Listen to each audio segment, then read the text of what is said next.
Welcome to જય માનપણા kitchen. હું લાબી આહિર આપશોને મારા જય દ્વારકાધીશ. તો આજે હું તમારી સાથે શેર કરીશ ઈનો. આપણે બહારથી મોંઘા ઈનો લાવીએ છીએ, તો હવે આપણે એ ટાળવું જોઈએ અને આપણે ઘરે જ ઇઝીલી રીતે અને ઘરની સામગ્રીમાંથી જ ઈનો બનાવી અને તૈયાર કરીશું.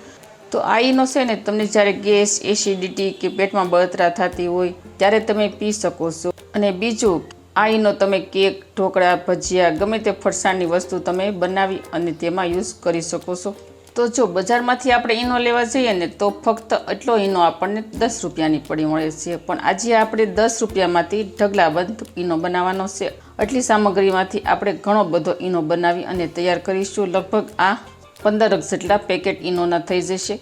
તો ચાલો હવે આપણે જોઈ લઈશું કે ઘરે ઈનો કેવી રીતે બનાવવો અને તેમાં કઈ કઈ સામગ્રીની જરૂર પડશે તે જોઈ લઈશું આપણે. તો વિડીયો શરૂ કરતાં પહેલાં મારી તમને નિવેદન છે કે હજી સુધી તમે મારી ચેનલને સબસ્ક્રાઈબ ન કરી તો પ્લીઝ જય માનપણા કિચનને સબસ્ક્રાઈબ કરી દેજો. વિડીયોને એક લાઈક જરૂર કરજો અને બાજુમાં રહેલી ઘંટડી દબાવી દેજો, જેથી મારી નવી રેસીપીના વિડીયોની નોટિફિકેશન આપ સુધી પહેલાં પહોંચે.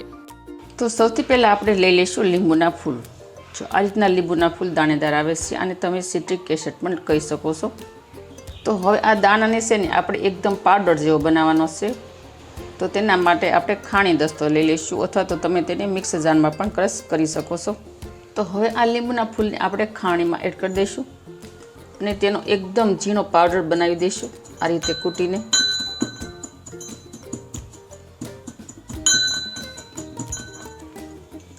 તો જુઓ, આપણે લીંબુના ફૂલનો છે ને એકદમ આ રીતનો પ્રોપરલી પાવડર બનાવી દેવાનો છે, એકદમ ઝીણો.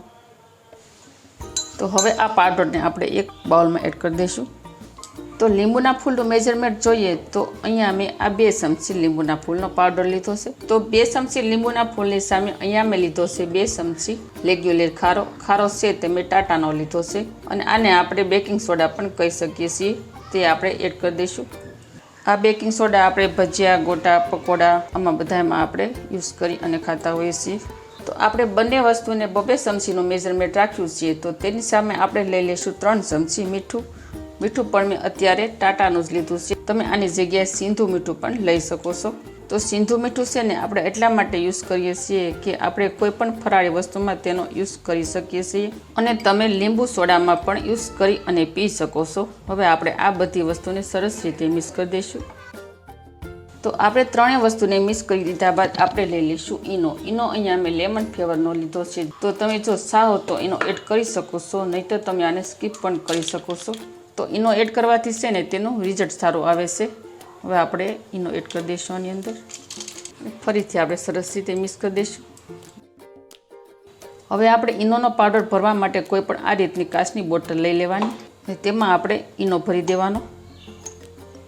અને આ ઈનો આપણે બનાવી અને તેનું ખાસ ધ્યાન એ રાખવાનું કે આને આપણે સરખી રીતે સાચવવાનો અને તેને હવા ન લાગે તેનું ખાસ ધ્યાન રાખવાનું.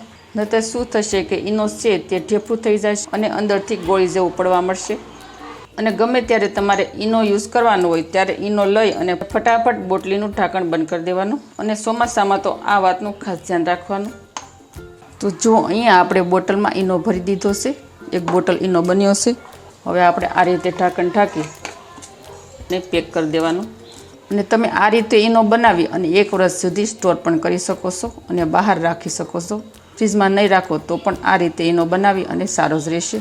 તો ફ્રેન્ડ, તમને આ આજની ઈનો બનાવવાની રીત કેવી લાગી તે મને કમેન્ટ કરી અને જરૂર કહેજો. અને તમે પણ આ રીતે ઘરે ઈનો બનાવજો.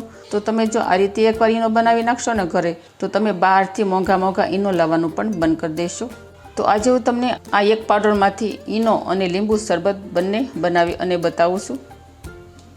તો તેના માટે આપણે 2 ગ્લાસ લઈ લઈશું. તો ઈનોમાંથી આપણે લીંબુ સોડા પહેલાં બનાવી લઈશું. તો તેના માટે અહીંયા મેં 1 લીંબુ લીધું છે.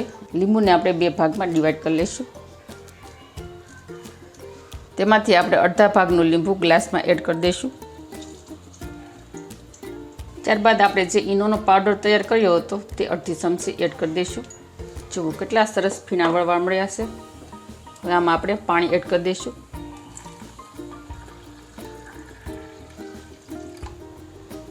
જો બન્યો છે ને સરસ મજાનો લીંબુ સોડા.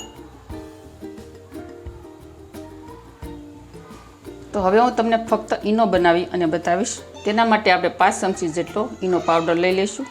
ત્યારબાદ આપણે ઠંડુ પાણી એડ કરી દઈશું. જુઓ બન્યો છે ને એકદમ સરસ ગેસ. તમે આ રીતે ઘરે લીંબુ સોડા અને ઈનો પાણી બનાવી અને પી શકો છો. આનાથી તમને ગેસ, એસિડિટી કંઈ પણ નહીં થાય અને ઠંડક રહેશે પેટમાં.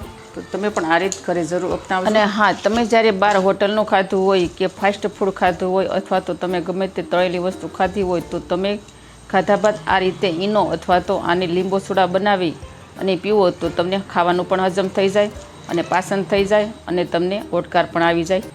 તો મારી આવી જ નવી નવી રેસીપીઓ, નવી નવી ઇન્ફોર્મેશન અને નવી નવી માહિતીઓ જાણવા માટે જય માનપુરા કિચનને સબસ્ક્રાઈબ કરી દેજો. વિડીયોને એક લાઇક જરૂર કરજો અને ફ્રેન્ડ અને ફેમિલીમાં વધુ શેર કરજો. તો આવજો, ફરી મળીશું આવી નવી રેસીપીઓ સાથે. ત્યાં સુધી થેન્ક યુ. જય દ્વારકાધીશ, જય સિયારામ, ધન્યવાદ.